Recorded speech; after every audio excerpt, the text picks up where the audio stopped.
بسم اللہ الرحمن الرحیم الحمدللہ رب العالمین والصلاة والسلام علی سیدنا و ادیبنا و حبیب قلوبنا و شفیع نفوسنا ابو القاسم محمد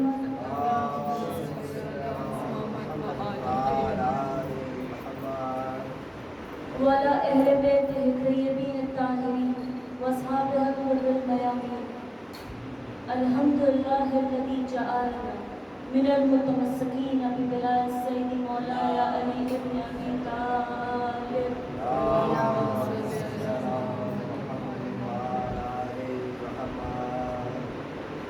اما بعد يقول اللہ فی کتابہ الکریم بسم اللہ الرحمن الرحیم انا للہ و انا الیہ راجعون صلوات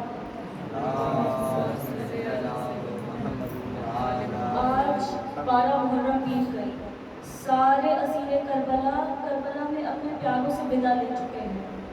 آج بھی کئی لوگ ہیں جو پوچھتے ہیں کہ امام حسین علیہ السلام کے بعد جانتے تھے کہ انہیں کربلا میں شہید کیا جائے گا. تب بھی وہ اپنے ساتھ میں اپنی بہنوں کو، اپنی بیٹیوں کو، اپنے پورے کنبے کو لے کر کیوں گئے؟ جب سید الشہداء 28 رجب کو 60 ہجری میں آپ مدینے سے چلے، کوفے والوں نے امام حسین علیہ السلام کو خط لکھ کر بلایا تھا کہ مولا آپ کوفے آئیں. جب آپ روانہ ہو رہے تھے تو آپ سے عبداللہ ابن عباس، جو کہ رسول اللہ کے چچا عباس کے بیٹے ہیں، انہوں نے ایک سوال کیا کہ مولا آپ عراق کیوں جا رہے ہیں؟ عراق والوں نے نہ کبھی آپ کے بابا کے ساتھ میں وفا کی، نہ ہی کبھی آپ کے بھائی کے ساتھ میں وفا کی، تو آپ عراق نہ جائیں. عراق والوں پہ آپ کبھی بھروسہ مت کرنا.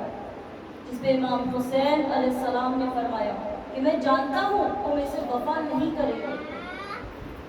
تو عبداللہ ابن عباس نے پوچھا کہ مولا پھر آپ جا کیوں رہے ہیں؟ آپ نے فرمایا میری شہادت وہاں پہ ہوگی، میرے کو وہاں شہید کیا جائے گا. عبداللہ نے پوچھا کہ مولا جب آپ جانتے ہیں وہاں پہ آپ شہید ہوں گے تو میں سمجھ نہیں پا رہا ہوں آپ کے ساتھ میں ساری بیویوں کو کیوں لے کے جا رہے ہیں؟ کہ جنگ میں تو گھر کی بیویاں یا گھر کی عورتیں ہیں وہ تو نہیں جاتی ہیں. تب سید الشہداء نے فرمایا کہ میری قربانیوں کی وجہ سے یا میری شہادت کی وجہ سے اسلام زندہ رہے گا، اور میری بہنوں کی وجہ سے میری قربانیاں زندہ رہیں گی. لوگوں کو میری قربانی کے بارے میں پتہ چلے گا. میری بہنوں کا جانا مشیت الہی ہے. آپ نے یہ نہیں کہا کہ میں چاہتا ہوں میری بہنیں میرے ساتھ چلیں، کہ میری خواہش ہے میری بہنیں میرے ساتھ چلیں. ارادہ مطلب خواہش، مشیت مطلب فیصلہ، مطلب اللہ کا فیصلہ ہے کہ میرے ساتھ زینب جائیں، اللہ کا فیصلہ ہے کہ میرے ساتھ میں ام کلثوم جائیں. یزید یہ سوچ رہا تھا کہ اس نے امام حسین علیہ السلام کو، اولاد الحسین اور اصحاب الحسین کو شہید کر دیا ہے، تو جب کوئی بچا ہی نہیں ہے تو وہ کہہ دے گا کہ بھئی کربلا میں تو حسین لڑنے کے لیے آئے تھے، تو وہاں پہ ان کا قتل ہو گیا. امام حسین علیہ السلام سب بیویوں کو ساتھ اس لیے لے کر گئے تھے کہ جس سے لوگ تا قیامت یاد رکھیں کہ حسین اپنے ساتھ اپنی بہنوں اور بچوں کو اس لیے لے کے آئے تھے کہ حسین جنگ کرنے نہیں آئے تھے. اگر کوئی جنگ کرنے آتا تو وہ اپنے ساتھ اپنے چھوٹے 6 مہینے کے بچے کو نہ لاتا، اپنے ساتھ اپنی 5 مہینے کی بیٹی کو نہ لاتا، اپنے ساتھ اپنی بہنوں کو نہ لاتا. چھٹی بی زینب سلام اللہ علیہا اور سارے اسیر کربلا کو 11 محرم کے دن رسیوں میں باندھا. انہیں کربلا سے کوفہ سے شام قیدیوں کی طرح لے جایا گیا. جہاں جہاں سے بی بی گزرتی تھی لوگ کہتے تھے دیکھو باغی کے گھر والے جا رہے ہیں. یزید نے ہر جگہ اعلان کروا دیا تھا کہ کوفے میں، شام میں، ہر جگہ پہ کہہ دو کہ باغیوں کے گھر والے آ رہے ہیں. تو جب بھی لوگ کہتے کہ باغیوں کے گھر والے آ رہے ہیں، بی بی فوراً کہتی تھی کہ اے لوگوں، اے کوفے والوں، اے شام والوں، یہ باغی نہیں ہے، یہ تمہارے رسول کے نواسے کا سر ہے، یہ باغی کا گھر نہیں ہے، یہ تمہارے نبی کے نواسیاں ہیں جنہیں